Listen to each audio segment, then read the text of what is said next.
magical world of Mario may be set in fantasy, but the dangers and threats that plague the Mushroom Kingdom can also be found in our world. So, if you're someone who can't get enough of those wacky enemies in the games, then here's some that you can interact with in real life. Although, I'd highly recommend against doing so.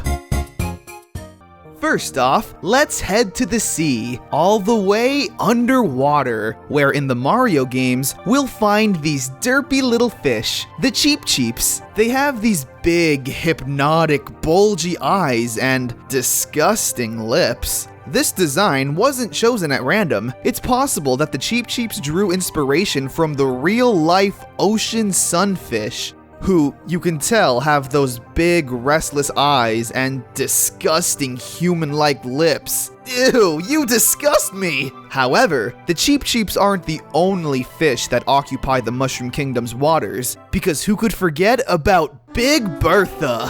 Which is still the funniest name ever. Big Bertha is, as her name suggests, a pretty big fish, one that resembles just a larger version of the Cheep Cheeps. Well, this is because the real-life ocean sunfish themselves can grow up to be 6 feet tall and weigh over 2,000 pounds. Yeah, this thing could definitely eat you if it wanted to, and considering the fact that it's pretty carnivorous, I'd try my best to avoid this thing. But while we're here underwater, let's talk about the bloopers. They're squid. Just plain old squid. Yeah, sometimes Mario enemies are just that simple. I guess to be more specific, they're Humboldt squid, the basic white ones. So yeah, don't say I never taught you anything. Heading back to dry land, let's talk about the Piranha Plants and Petey Piranha. Now, just like the Cheep Cheeps, these enemies also have human-like lips, which, again, is no coincidence. Let's start off with Petey Piranha, who shares a strong resemblance to a plant known as... Really? The plant is called hooker's lips.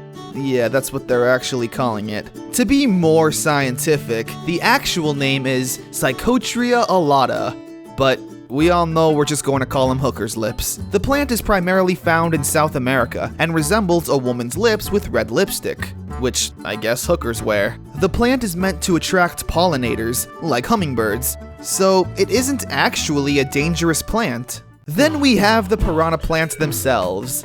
These real-life equivalents are more dangerous and much more creepy. Everyone, meet Hydnora africana, the real-life piranha plant. These things are disgusting. As the name suggests, the plant is found primarily in Africa. The plant has parasitic roots, where bugs like beetles get trapped and eaten, falling for its pollination trap, similar to how a Venus flytrap works. The Hydnora africana has a long green branchy root with a reddish head-like creature attached to it. This is probably the most disturbing feature of the plant. So there you go. I just introduced a nightmare plant into your life. Please forgive me. So let's take a break from that and look at some simple ones. Koopas. They're just your everyday snapping turtle. The big giveaway is the fact that both of their mouths have that serrated, pointed edge. Who would have thought? They were just turtles all along. Then there's the Bob-ombs. They're just any explosive ever. Very real and very dangerous. Stay away.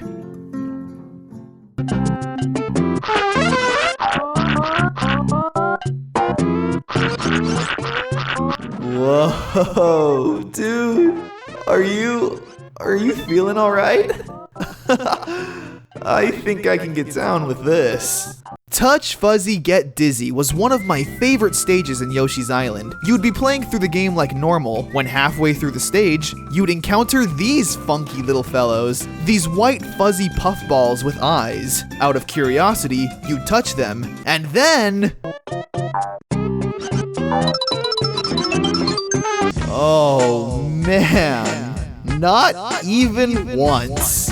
Now, there's obviously a lot of mind-altering hallucinogenic plants you can find out in the wild, but the ones the Fuzzies seem to be based off of is the opium poppy, a beautiful plant that's native to Turkey, but is surprisingly very common in gardens in the United States. The plant is primarily used as medicine, but can have its trippy uses as well. The design also resembles the Fuzzies, being a puffy ball with seeds and fuzzies popping out. And the fact that the opium poppy is a common plant in the US, it's not too crazy to think that if a windy day were to come along, they'd just be floating around everywhere, waiting for a baby and his pet dinosaur to give them a try. Oh jeez.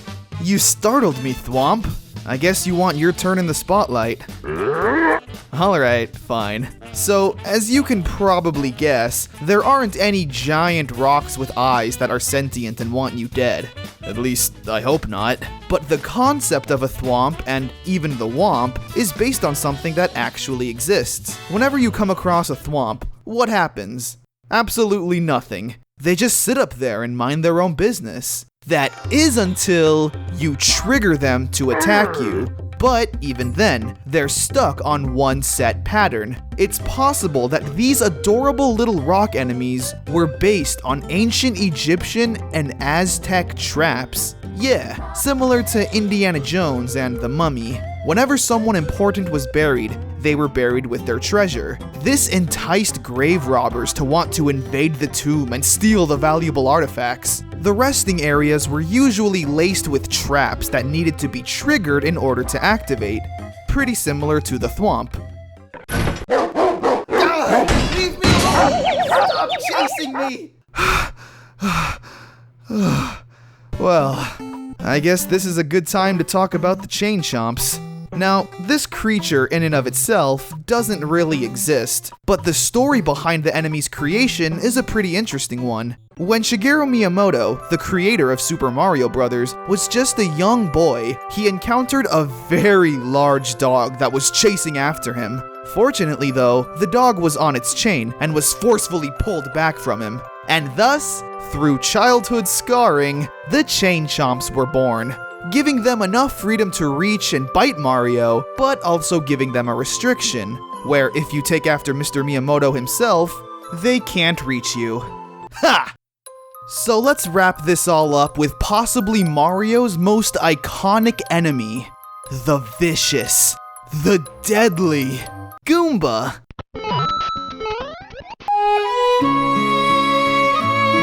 Yeah, no, the Goombas are pretty useless, but they're iconic. Whatever the heck they are. Well, in Japan, the Goombas are named Kuribos, which roughly translates to chestnut people. This can be seen in Super Mario World and Super Mario 3D World, where the Goombas have a slightly different design, resembling chestnuts. Now you might be thinking, why are Goombas inspired from chestnuts? Chestnuts aren't a threat. Which my response would be, neither are the Goombas.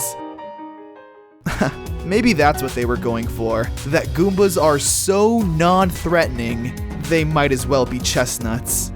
Well, that's all I got for today. Did you learn something new? Which Mario enemy would you not like to run into in the real world? Let me know in the comments below. Bye now.